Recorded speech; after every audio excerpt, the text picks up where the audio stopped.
Future Skills Prime is a digital skilling initiative brought to all Indian citizens from the Ministry of IT, Government of India, and NASSCOM, the Industry Association for IT. It has the lofty vision of making India the global hub of talent in the emerging technologies. With India's $1 trillion digital opportunity in its sights, there is a need to build digital fluency and capability across all industries and sectors. Brought to all Indian citizens. Content on Future Skills Prime ranges from short, expertly curated awareness-building learning pathways to complete courses that have been defined by industry and curriculum that is approved by aligned government standards. Digital opportunity. The platform uses cutting-edge tools like badges, certifications, gamification, and incentives to constantly motivate content on Future Skills Prime. Future Skills Prime has content especially designed for novices who are just beginning their digital journey and professionals who want to apply it in their jobs. Curriculum that the Future Skills Prime ecosystem demonstrates India's ambition to leap into the digital future where technology is at the core of everything.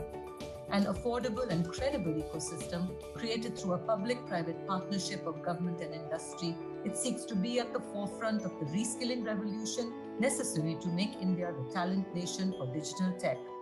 So take the leap and join in this revolution and start learning today.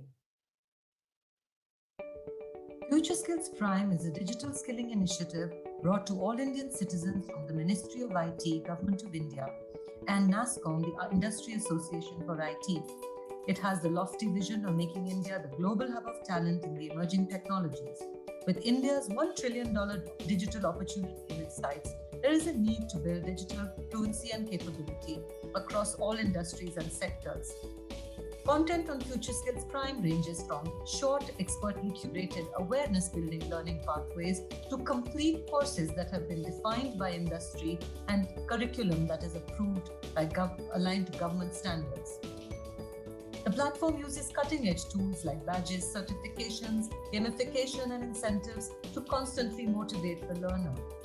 Future Skills Prime has content especially designed for novices who are just beginning their digital journey and professionals who want to apply it in their jobs. The Future Skills Prime ecosystem demonstrates India's ambition to leap into the digital future where technology is at the core of everything. An affordable and credible ecosystem created through a public-private partnership of government and industry, it seeks to be at the forefront of the reskilling revolution necessary to make India the talent nation for digital tech. So take the leap and join in this revolution and start learning today. Hello and a very good evening, everyone. Myself, Anushri Mittal from NASSCOM Future Skills team. I welcome you all to today's session on navigating career pivots with confidence. Do you have questions about your career?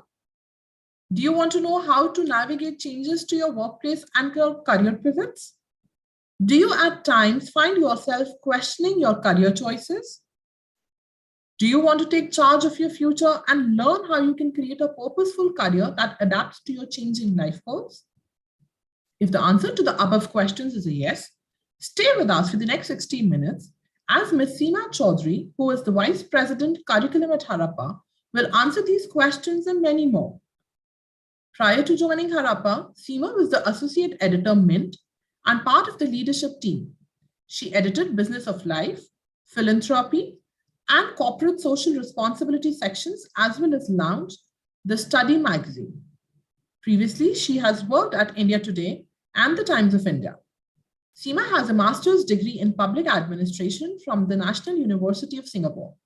She has conducted workshops for postgraduate students on media and public policy at the Indian School of Public Policy, Azim Premji University, and the Naropa Fellowship. Thanks for joining us, Seema.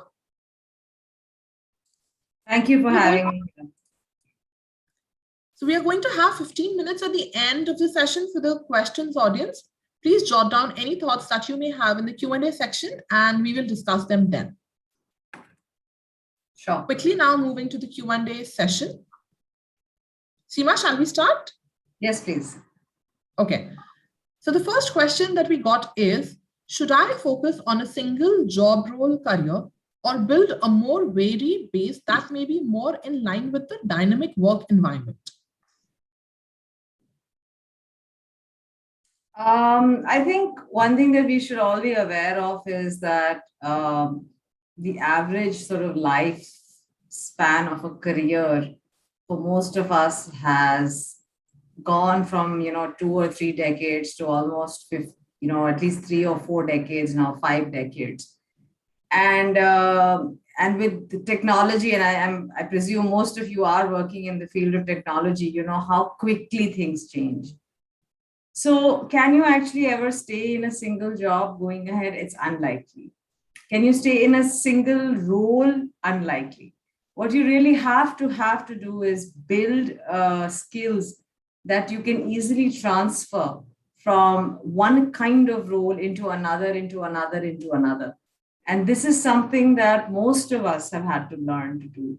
So, as Anushri was saying, I started out wanting to be a journalist, and I thought I'm always going to remain a career journalist. Actually, frankly, if I tell you, I really actually started in television. So I worked a couple of years in television. I did not sort of feel that that was good, and this was way back.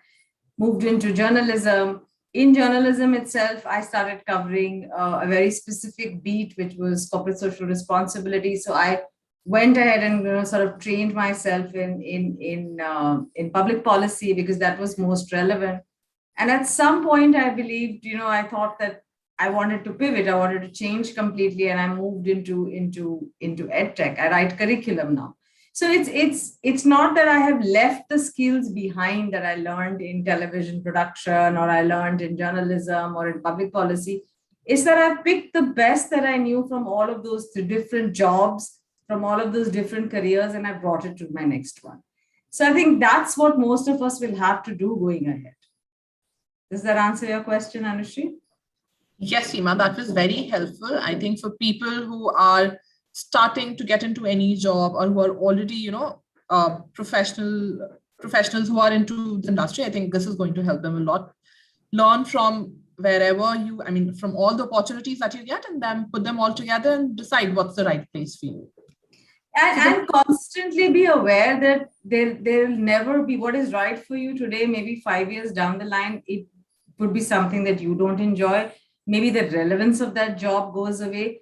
The point is that you are developing a skill. The real talent, or the real sort of thing that you have to learn is that once you develop or learn a skill, you need to know where else can you apply it, and how else do you use it when you move on and change a job, change a career, change a profession. I think that's really the new sort of skill that we all have to learn. So yes, the key takeaway, I guess, from here is that focus on developing the right skills. Actually, there are no right skills. Everything is a skill. Just focus on sharpening it so that you are able to then see the applicability of that skill in different places.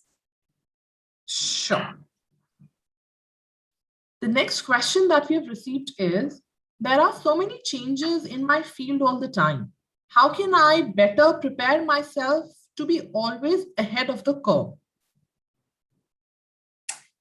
Okay, this is interesting. I think this is also a challenge that a lot of people in the field of technology face. A lot of people face in different sort of professions as well. I can tell you from my example, the way I was taught journalism was not the way it's practiced today. So either you learn to adapt and you sort of keep moving, you keep abreast with the trends, you find out what's happening, and you sort of constantly look and sort of upskill. There is enough information out there to tell you what's new, what's happening, what's upcoming. So if we don't live in a time where we are blindsided by what's going to happen 3 or 4 years down the line. The other thing I think what is important for us to know is that sometimes in all of this that we are doing, like for example, what happened in the pandemic, even though we are thinking that we are going to change, or we are going to sort of upskill ourselves, or I'm preparing for something, but something just lands in the middle. I think learning to circumvent that or go around that is also a skill, and that's something we all have to learn, because we've spent 18, 19 months all of us have learned how to develop a skill of working offline or other things that we were not used to doing. I think the most important thing is to know that there are changes you can prepare for and you should prepare for, and then there will be some changes that you can't prepare for.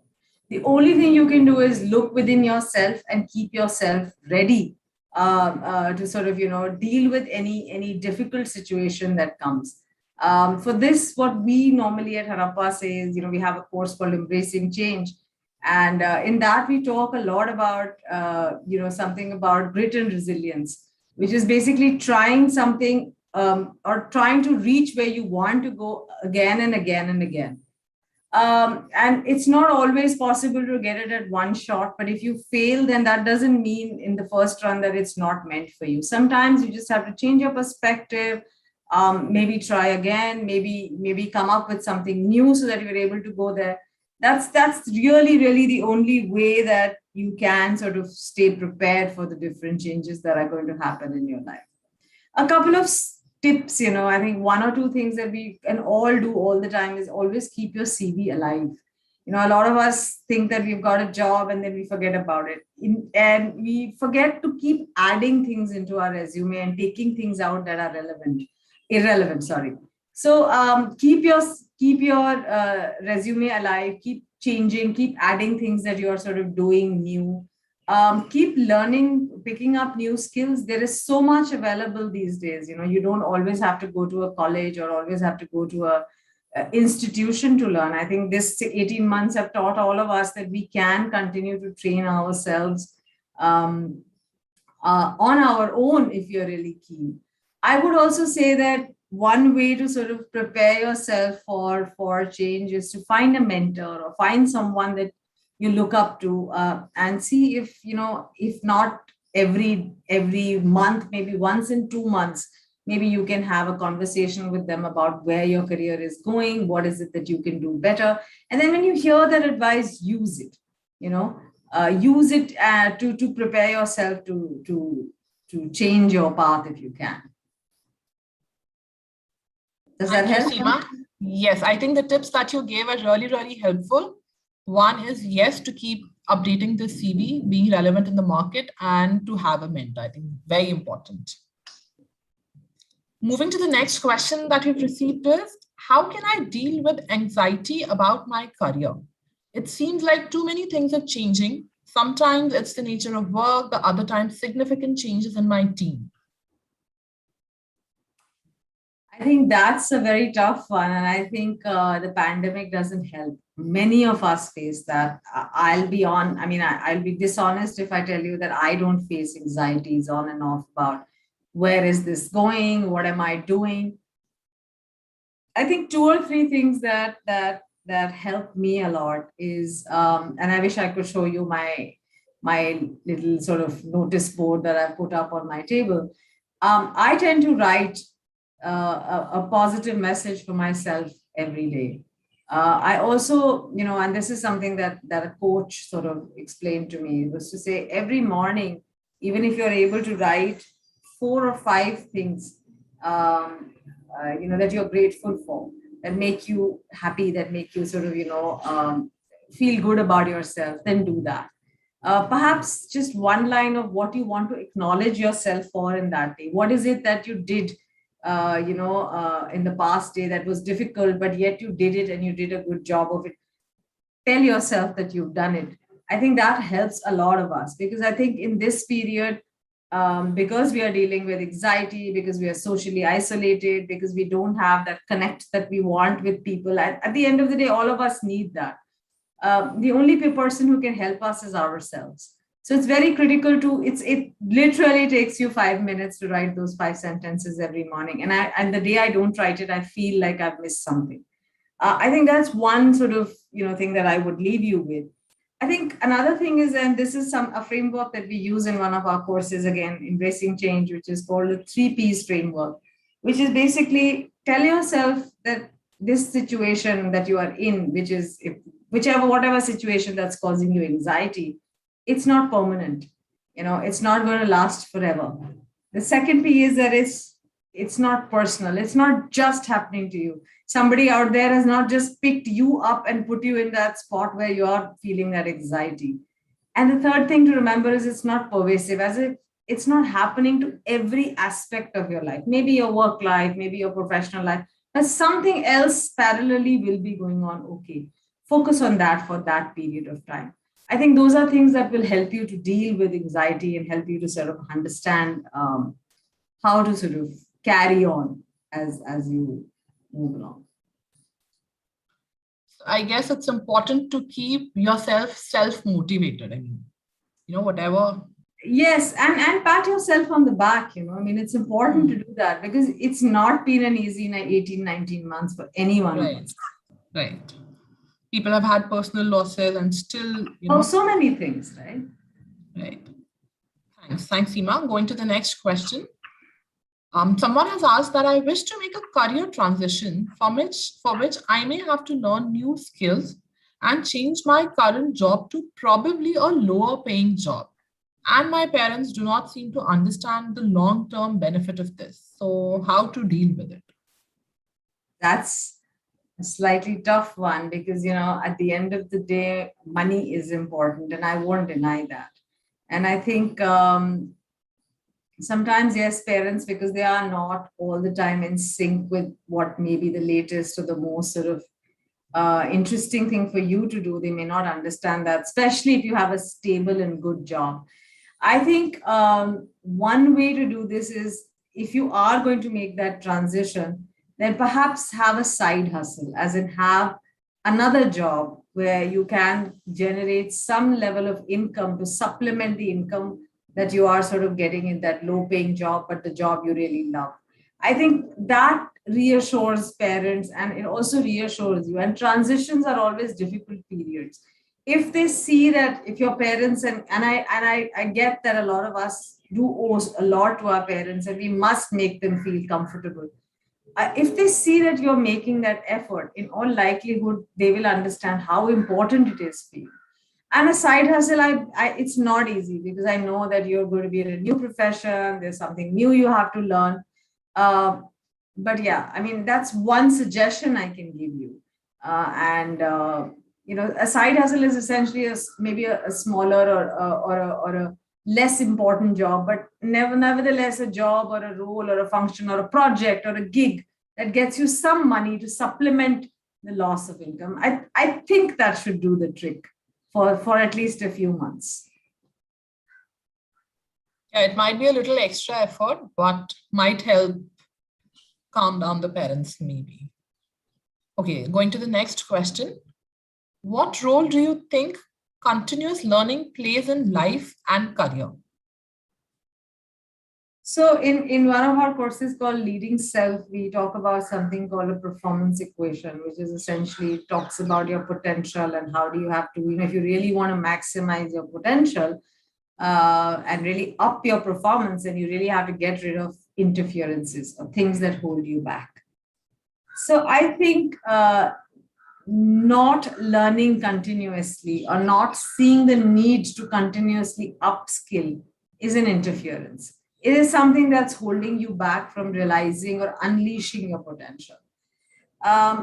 You've got to view it like that. And and if you really want to sort of do well, then that's the only way ahead these days.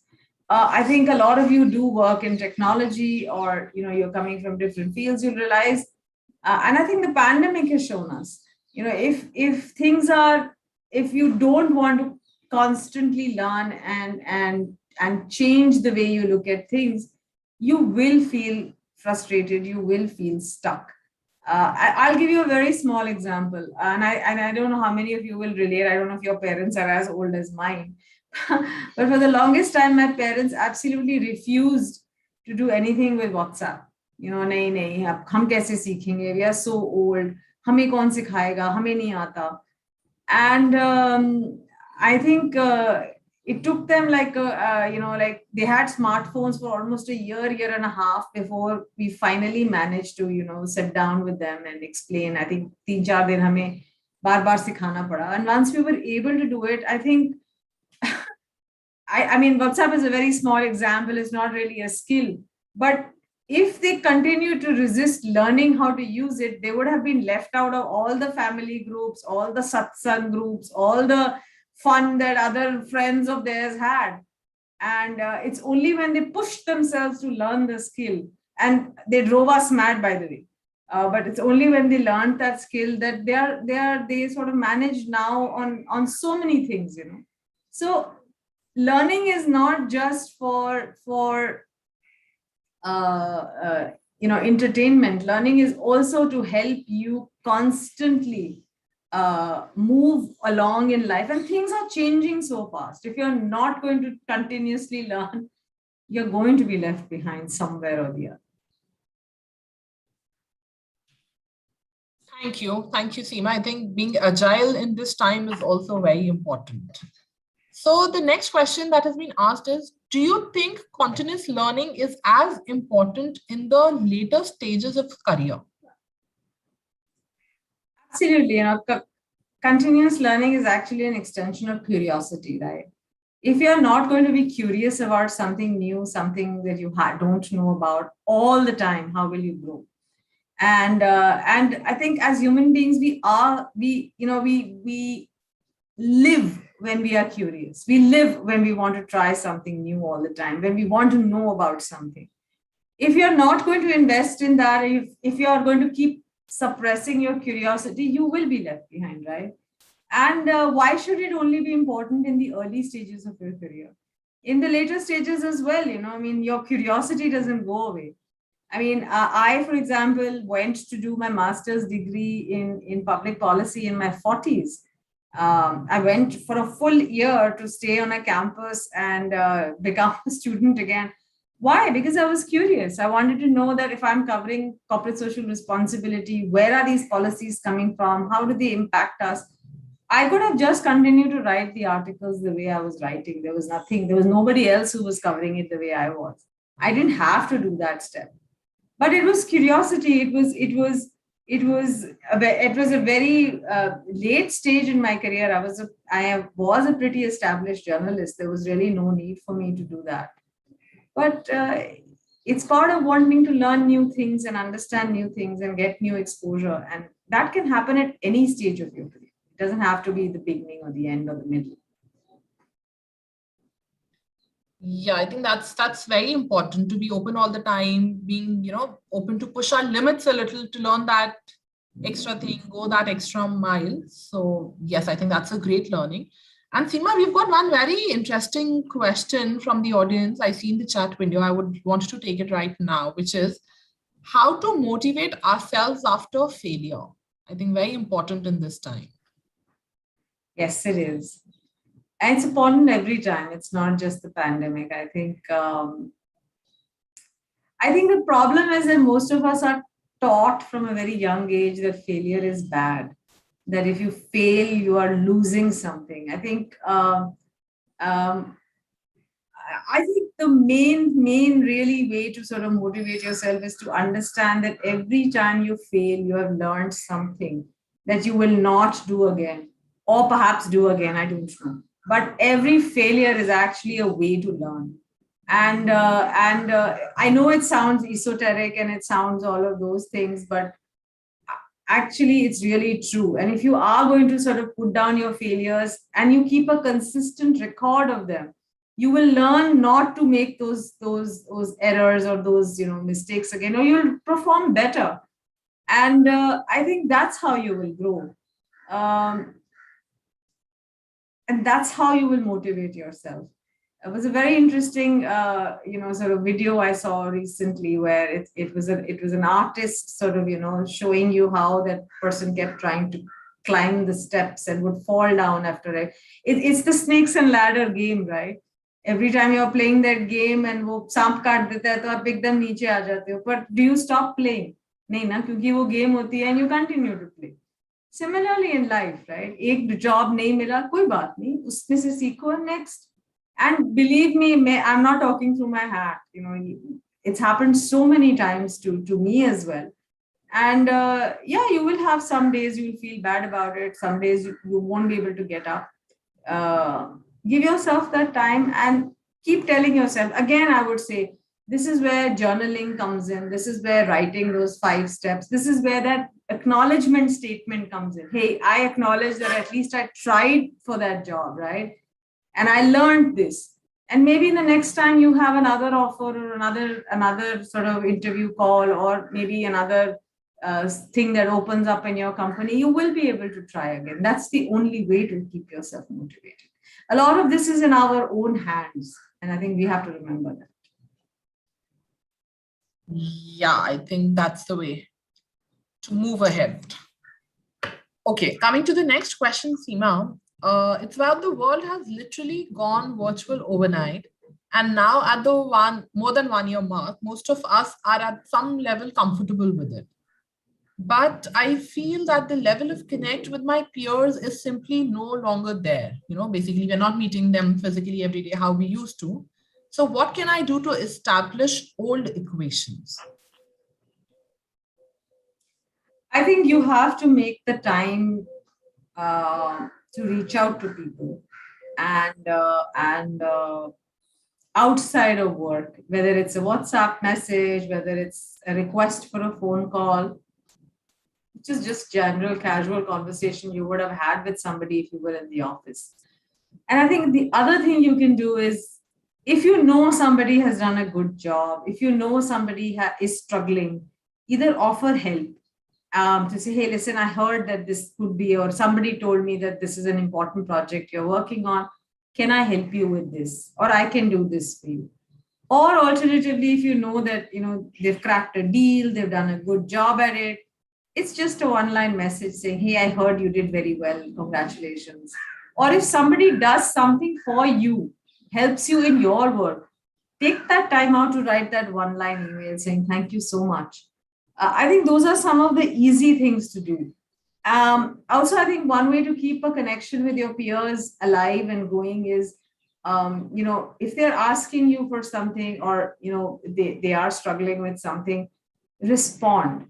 I think in the online world, we feel like, keep some boundaries. If people know that, yes, if I reach out to Seema and within 24 hours, she will respond, the connection between me and the other person will grow because they will depend on me. Right? Same way, if I know that I will depend, and then our relationship or our bonding will go. Don't isolate yourself to the extent that you don't know what's happening with other people. Yeah, so I think apart from being connected in the professional world, to develop that connect, we need to be personally connected with people we are working, team members, seniors, juniors, to develop that personal connect. Okay. Seema, I see someone... Should we take a few questions which are in the chat now? Yeah. Right? Okay. So there is a question here from someone which talks about, if we start a new career, do we need to totally forget the old career? I'm sorry, I can't read it clearly. Because they are not related to each other. I think it's Anirudhya. Anirudhya, I don't think that happens, because you never leave something that you have learned in a previous, even if they are completely, for example, journalism and edtech are completely disconnected professions. But the skill that I learned in journalism, which is writing or structuring or reaching out to people or understanding what readers want, is something that I have managed to transfer here to edtech. And there is really this is education that is, sort of different. So you ideally should never leave your skills behind. And it's a waste of your learning then, right? So even if they are completely disconnected, it's up to you to see what skill you can sort of bring up and move to the new sort of profession that you're going to. So here is a question from someone who's saying that oftentimes my work is either hidden or portrayed negatively by seniors, and the management believes them blindly, and that is frustrating them. And they have said that this has happened to them previously as well. So I won't take your name, but I think if it's happening consistently to you, then I would suggest you do keep some sort of a record and then see what are the patterns of behavior that is bringing this on regularly. See, if it was a one-off thing, I would have a different advice for you. But when I'm here, I'm reading and you're saying it's happening regularly. Also, you have to sometimes, put yourself in the shoes of your seniors as well. And I'm not saying this without thought. I think you have to understand that there is some ask or some requirement or some sort of, thing that they have to do, which, you probably may not be aware of the full background. I think the other thing is that you may need to spend some time, maybe reach out directly to your boss or your management person and say, hey, I'd like to have a conversation, and go with 3 very specific points saying, I did this and I did this and I did this. Can you tell me what I can do better? Right? Instead of saying, I did this, and you didn't acknowledge me. Point out what you have done and say, what can I do better? And I think that is something that may make a difference. See, at the end of the day, all of this is about connecting with people. And nobody wants to be told all the time that they are wrong and you are right, right? You have to sort of come to a balance. Like you wouldn't like it, they wouldn't like it either. Come to a balance. Put yourself in on your manager's role and see what is it that could be troubling. And sometimes you may not be aware of all the things. And maybe you have a solution, which then, will improve your relationship. Okay, there are many courses in IT. For a restartee, is it really difficult to stick to one? I think for this question, I would say it's not a question of sticking to one. It's a question of how many things will you do, and many of them are very different from each other, especially in a field like IT. So I think what you really need to do is first create a list to say, I don't want to do this, right? If there are 50 courses that you're interested in or you've heard about, at least pare down the list to 5 or 6. And then from there, you should probably see, are you the kind of person who wants to try something completely new? Then go for that. But if you're the kind of person who feels that I should build on my strength, then look at the course which is most in sync with what you previously knew. I don't know if that helps you, Nisha, but that's something that I feel works.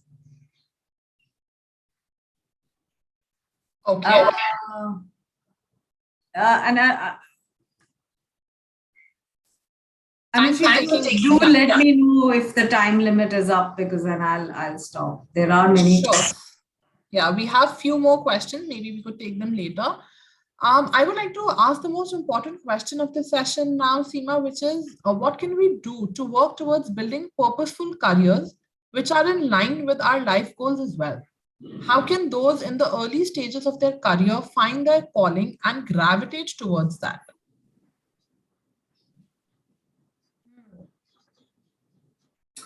I think one of the most important things for us to do is that we should understand what we want to do, one, and second, where is the world headed?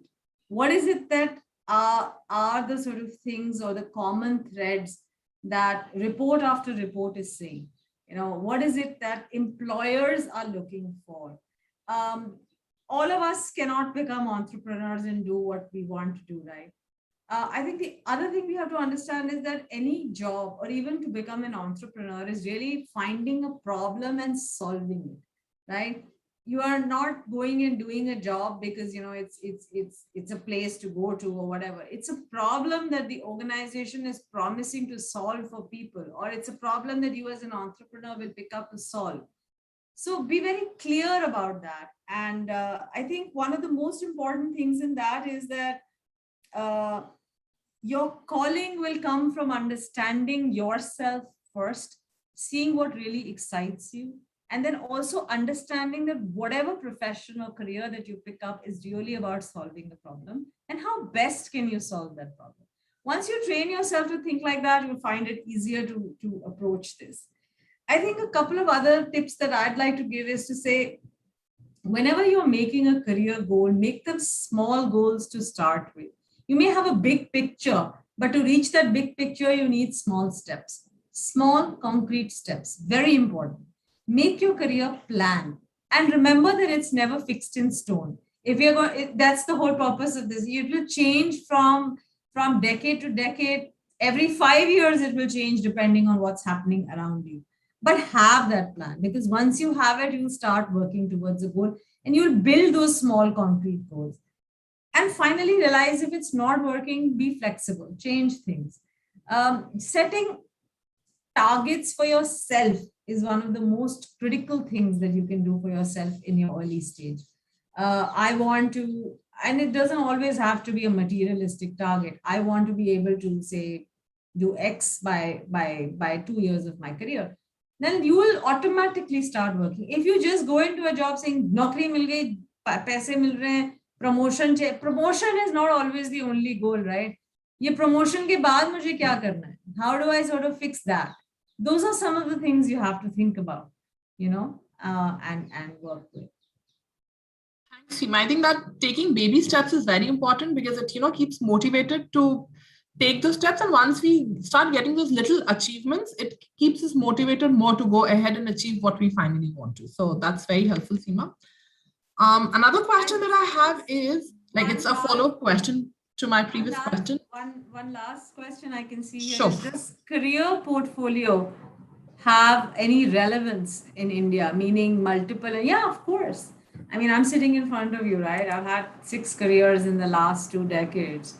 They're not absolutely divorced from each other, but they are different, right? And I think it's slow, but it's happening. That people are realizing that diversity of skills and diversity of experience does bring in a lot to the table. And I think it's a slow thing here. It's not always accepted, but I think companies and entrepreneurs and people are realizing that someone who brings a different perspective because of a different career experience is likely to see things, see problems that you, because you're always in the same line, are not likely to see, or just bring a fresh idea that you might not often get. Sorry, Anushri, I cut you off. Please carry on. No problem, no problem. Thank you so much for answering that question, Seema. Another question, that's like a follow-up question which we have is, would you consider their characteristics like passion, dedication, adaptability, agility, lifelong learning, along with domain skills? How would you define an ideal candidate? How would I define an ideal candidate? I don't know. I mean, I don't think there are any ideal candidates. I think it's at that moment when you're talking to someone and there's that spark you see, there's that story that they tell you. There's that little sort of human connection that happens, which makes that candidate ideal at that particular time.